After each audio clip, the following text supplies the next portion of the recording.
So one of the most important tools that we'll be using throughout the process of dispatching is going to be talkdesk.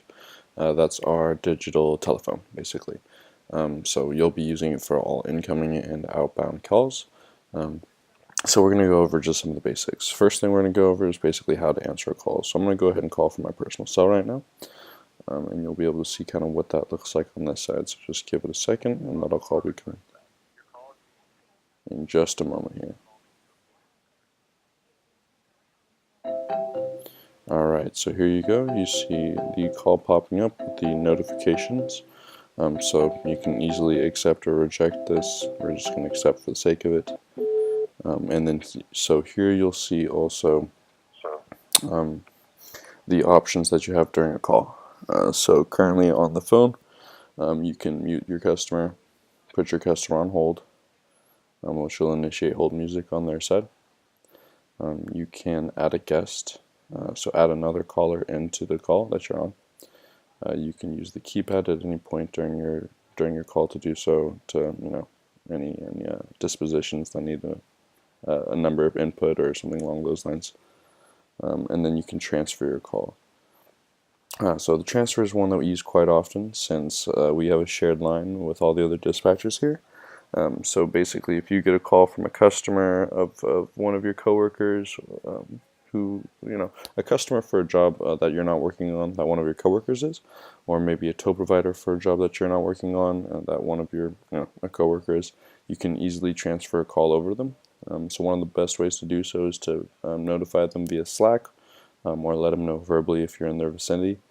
And just basically let them know you have a call on the line for them and then see if they're okay to transfer. Once they give you confirmation that they are good to do so, you should be good to go ahead and just blind transfer. So the difference between a warm transfer and a blind transfer here, basically a warm transfer allows you to give a preface to the caller, or so to the call receiver on the other end, basically giving you a chance to explain the situation before you fully transfer over the person that you were on the line with previously. So if I'm on the line with a customer and I want to transfer over that to my colleague, say Tony, I can go ahead and give Tony a message, say, hey, I have your customer on the line.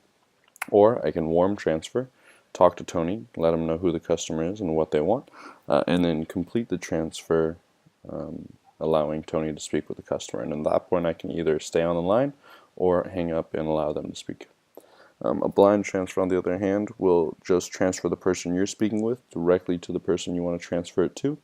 So there will be no interaction between you and the person you're transferring to. It'll be just sending the person you're on the line with over to the person that you want them to speak with. So that'll be basically the logistics of transferring. I'm going to go ahead and end this call for now.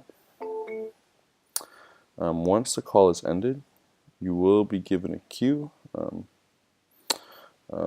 Well, normally you'll be given a queue of a call disposition here. Let's see if we can get that to pop up. There we go. Okay, so this is where you'll set a call disposition. Basically, if I receive a call, you have these options here of how you're going to classify that call. Basically, is it a customer calling back, a farmer's agent or a tow agent calling, maybe a tow provider or a customer canceling a job. Anything along those lines, you'll go ahead and classify here the call disposition. That's just a manner of which we can make sure we keep track of what types of calls we're making, and making sure that we're labeling these correctly for QA purposes later on. If you don't have time to fill that disposition out, or you quickly need to switch out, it'll automatically get rid of the queue to fill in the disposition and just leave it as blank. Not too big of an issue, but if you have the opportunity, you should definitely fill out those call dispositions. One of the last things I want to go over here is probably how to search for specific calls. So what you want to do is you want to get the phone number that you're going to be searching for the calls for. So in this case, we'll go ahead and use my number as well. One of the things you want to do with talkdesk is you can't add any dashes or spaces when you're putting in a number, so make sure you have just the numbers in that you want to search for, nothing else. And you want to switch this here to phone instead of name. Once you do that, you'll be able to access the phone numbers profile, which keeps track of all recorded calls in and out between this number. and you'll be able to see here basically all the calls that this phone has received from us or has given to us. And in order to listen to any of these calls, you can just go ahead and click on one of these buttons on the right hand side, basically listen to the recording. It'll give you an option to download this recording as well, so you can save that onto an email, or put it on a Slack channel if there's information in it that's necessary, or you can just go ahead and listen to it for yourself, to listen back on information that maybe your colleague had with a tow provider or a customer, just to make sure that we can have full documentation of our interactions with both tow providers as well as customers. So that's the basics of talkdesk. Used for a lot of what we do, and feel free to kind of browse around and see how different things and aspects work in talkdesk.